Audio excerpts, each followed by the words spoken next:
Selamat sahabat, salam sehat, saudara-saudaraku yang dikasihi oleh Tuhan.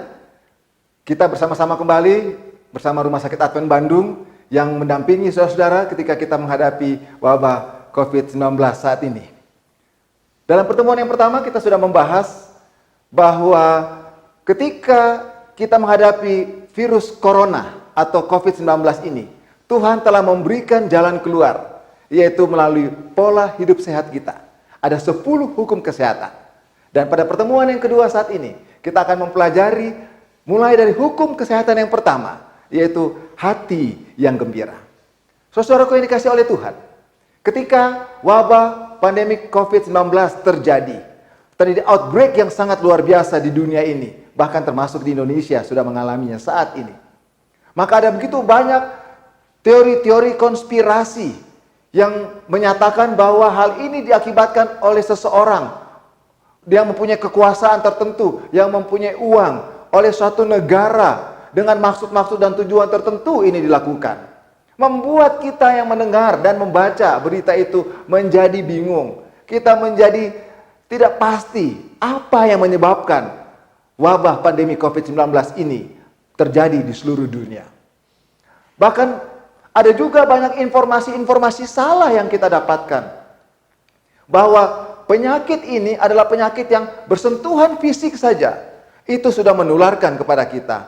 Ada banyak yang menggabungkan penyakit COVID-19 ini bersama-sama dengan penyakit virus Ebola yang juga terjadi epidemik di daerah Afrika dan sekitarnya. Bahkan juga ada banyak disinformasi, informasi-informasi yang tidak tepat yang kita dengarkan dan dapatkan dari pengalaman ini. Oleh karena itu, hal-hal inilah yang membuat kita jadi cemas. Kita takut. Seorang dokter berkata di dalam tulisannya dalam Lukas 21 ayat 26, orang akan mati ketakutan karena kecemasan berhubung dengan segala apa yang menimpa bumi ini. Dokter ini sudah mengatakan kita akan mati bukan karena penyakitnya, bukan karena virusnya, tapi mati karena kecemasan. Kita sudah pelajari di pertemuan yang pertama. Bagaimana sistem kekebalan tubuh kita Tuhan sudah ciptakan begitu sempurna. Tapi bila mana kita cemas, maka sistem ini menjadi tidak seimbang. Proinflamasi akan menjadi lebih berat, yang akan menyebabkan infeksi makin lebih hebat. Ketika antiinflamasi lebih hebat daripada proinflamasi, maka sistem reaksi autoimun kita menjadi sangat luar biasa. Oleh karena kecemasan ini, saudara-saudaraku, penulis yang menuliskan dalam buku atau jurnal American Institute of Stress tahun 1997 menyatakan bahwa sekitar 90% pasien yang berkunjung ke rumah sakit atau dirawat di rumah sakit, penyebab utamanya berhubungan dengan ketegangan pikiran. Seorang penulis yang lain, yang menulis buku ini lebih dari 100 tahun yang lalu, Ellen White dalam bukunya Testimonies jilid 5, halaman 444 menuliskan, 9 dari 10 penyakit berasal dari pikiran. Dan sakit pikiran berada di mana-mana. Penulis yang sama dalam bukunya Testimonies jilid 3, halaman 184, menyatakan penyakit bermula di dalam pikiran. Dan banyak penyakit yang menyiksa manusia berasal dari pikiran dan hanya dapat disembuhkan dengan memulihkan kesehatan pikiran. Saudaraku, ada banyak orang yang sedang sakit mental daripada apa yang kita bayangkan. Penulis ini mengatakan bahwa sakit hati menyebabkan gangguan pencernaan. Karena gangguan mental mempunyai pengaruh untuk melumpuhkan organ-organ pencernaan. Saudaraku, apa yang terjadi ketika pikiran kita menjadi tegang? Ketika kita cemas, ketika kita takut, ketika kita khawatir. Yang terjadi adalah bagian otak tengah ada otak hipotalamus akan menghasilkan hormon yang namanya corticotropic releasing hormone yang akan mempengaruhi otak di bagian bawahnya. Ada kelenjar namanya pituitary gland, kelenjar pituitary yang akan menghasilkan hormon ACTH, adrenocorticotropic hormone, yang akan mempengaruhi kelenjar anak ginjal kita yang akan memproduksi hormon-hormon kortisol, hormon-hormon adrenalin. Saudaraku tahu, hormon-hormon ini adalah hormon-hormon anti-inflamasi yang akan menekan sistem kekebalan tubuh kita. Ketika ada virus atau kuman yang lain yang masuk ke dalam tubuh kita, ketika itu ditekan, maka sistem untuk menghancurkan kuman atau virus itu tidak akan berjalan dengan baik. Akibatnya apa, saudara-saudaraku? Bila mana hormon-hormon ini juga tinggi dalam darah, dalam waktu yang sesaat, itu berguna untuk mempertahankan tubuh kita. Tapi bila mana dalam waktu yang panjang, itu akan mempengaruhi tubuh kita, dan sistem kekebalan tubuh kita akan menjadi tertekan. Contohnya, kalau kita marah, atau kita takut, tegang, maka yang terjadi dalam sistem organ-organ tubuh kita adalah jantung kita berdebar-debar, bukan? Napas kita menjadi cepat, tekanan darah kita naik, gula darah kita jadi naik. Bahkan lemak yang harus dimetabolisme akan tersimpan dalam tubuh kita, menjadi tertimbun di dalam tubuh kita. Bukan hanya itu, saudara-saudaraku, gangguan, kita akan mengalami gangguan sistem seksualitas kita. Bahkan sistem saraf-saraf kita akan mengalami gangguan yang akan mengakibatkan gangguan pada sistem pencernaan tubuh kita. Ketegangan saraf akan membuat kita menjadi tidak bisa dikontrol gerakan-gerakan tubuh kita. Bahkan, dia juga akan merepresi, menekan sistem kekebalan tubuh kita. Apa akibatnya, saudara-saudaraku? Bila mana ada virus, termasuk COVID-19, atau bakteri atau kuman yang lain, termasuk sel-sel yang terjadi mutasi, sel kanker, dia akan berkembang dan menjadi bertambah hebat di dalam tubuh kita. Ketika terjadi ketidakseimbangan di dalam sistem kekebalan tubuh kita, maka akan terjadi gangguan yang akan merusak sistem itu terhadap pertahanan, termasuk COVID-19 ini. Saudaraku yang dikasihi oleh Tuhan, oleh karena itu pada saat ini, kita akan melihat hati yang gembira itulah adalah antivirus, adalah obat yang paling manjur yang Tuhan sudah buat di dalam diri saudara dan saya untuk menghadapi wabah pandemi COVID-19 ini. Seorang negarawan, cendekiawan, budayawan menulis dalam bukunya Amsal 17 ayat yang ke-22. Hati yang gembira adalah obat yang manjur, tetapi semangat yang patah mengeringkan tulang. Saudaraku, apa yang terjadi bila mana hati kita gembira? Bila mana kita bisa tertawa, kita senang, maka otot-otot wajah kita, otot-otot dada, perut kita, otot-otot rangka kita akan berkontraksi. Itu akan mempengaruhi otot-otot yang ada di dalam tubuh kita. Dan ini akan menghasilkan, memproduksi serotonin.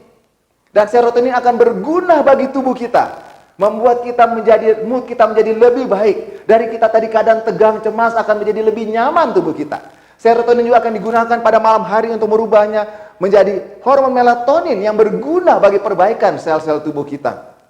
Hal yang lain yang terjadi, saudara-saudaraku, bila mana hati kita gembira dan kita menjadi senang dan bisa tertawa, maka yang terjadi adalah otot diafragma kita yang membatasi rongga dada dan rongga perut kita akan melakukan kontraksinya dengan maksimal, yang akhir menyebabkan rongga dada akan merangsang vagus kardiak kita akan menjadi bekerja dengan baik, sehingga akan menghasilkan sistem di dalam tubuh kita itu bekerja dengan lebih nyaman. Kita akan menjadi lebih bergairah.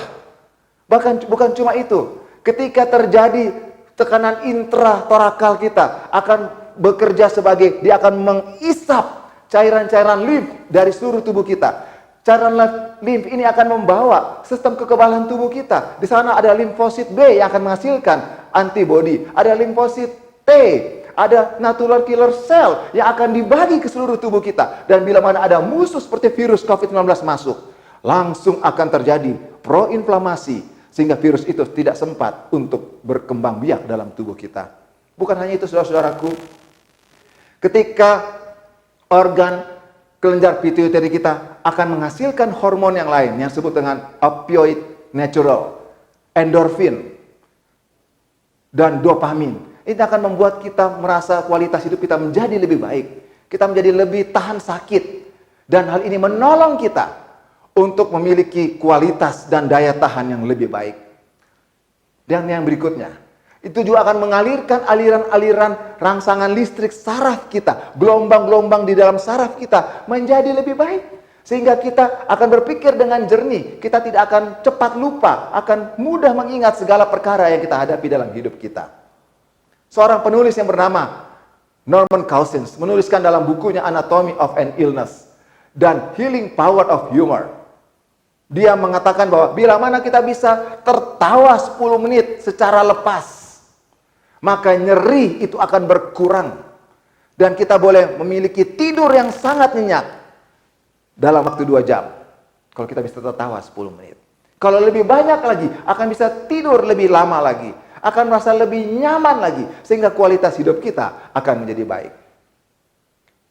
Salomo bin Daud, yang tadi sudah mengatakan dalam bukunya Amsal, pasal yang ke-22 ayat 17 ayat 22. Mengatakan, menuliskan juga dalam Amsal 15 ayat 13, bahwa hati yang gembira membuat muka berseri-seri.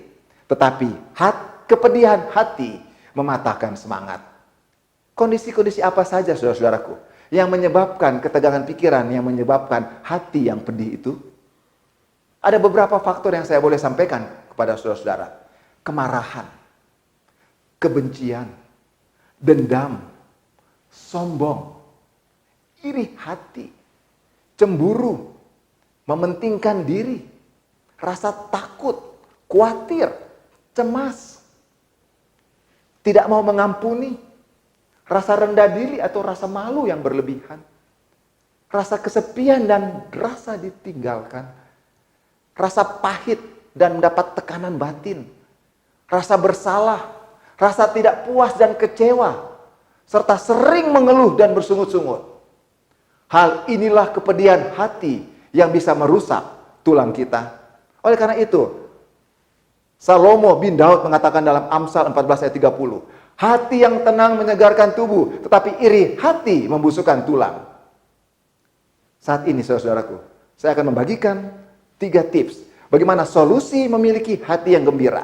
Seorang penulis terkenal, Paulus, dalam Filipi 4 ayat 8 mengatakan, jadi akhirnya, saudara-saudaraku, semua yang benar, semua yang mulia, semua yang adil, semua yang suci, semua yang manis, semua yang sedap didengar, dan semua yang disebut kebajikan dan patut dipuji, pikirkanlah semuanya itu. Inilah tips yang pertama, yaitu berpikir positif. Tips yang kedua, untuk memiliki hati yang gembira, dalam ayat yang ke-6, dikatakan, janganlah hendaknya kamu khawatir tentang apapun juga, tapi nyatakanlah dalam segala hal keinginanmu kepada Allah, dalam doa dan permohonan dengan ucapan syukur. Solusi yang kedua, tips yang kedua adalah berkata positif. Dan solusi yang ketiga untuk memiliki hati yang gembira adalah dalam ayat yang ke-9. Dan apa yang telah kamu pelajari, apa yang telah kamu terima, dan apa yang telah kamu dengar, dan apa yang kamu lihat dari firman Tuhan, lakukanlah itu. Maka Allah sumber damai sejahtera menyertai kamu. Tips yang ketiga adalah bertindak positif. Saudaraku, obat yang manjur untuk dapat mengalahkan virus corona. Obat ini akan meningkatkan sistem kekebalan tubuh kita. Yaitu, bagaimana kita bisa berpikir positif, berkata positif, dan bertindak positif dengan berbuat baik kepada orang lain, mengampuni orang lain, bahkan tetap mengasihi, melayani orang lain, walaupun dalam situasi COVID-19 sekalipun. Karena ini adalah obat yang akan menolong saudara dan saya menjadi orang-orang yang bisa menjadi pemenang, mengalahkan virus yang tidak kelihatan itu. Bukan saja dia masuk sampai ke dalam, baru saja sampai dalam permukaan tubuh kita, dia sudah dikalahkan. Oleh karena apa? Karena hati kita gembira. Karena kita berpikir positif. Karena kita berkata positif. Karena kita bertindak dan melakukan hal-hal yang positif. Kiranya Tuhan memberkati kita dan melindungi kita semuanya, sehingga boleh menjadi berkat bagi orang lain dan menjadi kemuliaan bagi nama Tuhan.